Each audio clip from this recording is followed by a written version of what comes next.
Montferrand Cava 2013 Brut Reserve. Det her er en meget klassisk cava.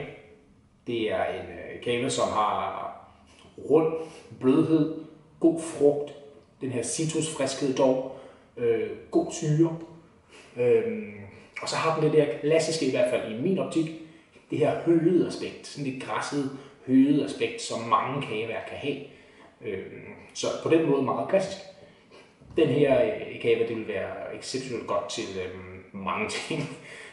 Noget rigtig mange glemmer, det er, at bobler går rigtig, rigtig godt, om så det er champagne fra Jacorta Cava eller tysk sæt, ligegyldigt hvad det er, så går det rigtig, rigtig nemt til mad. Nemmere end rødvin, nemmere end hvidvin typisk, igen i min optik.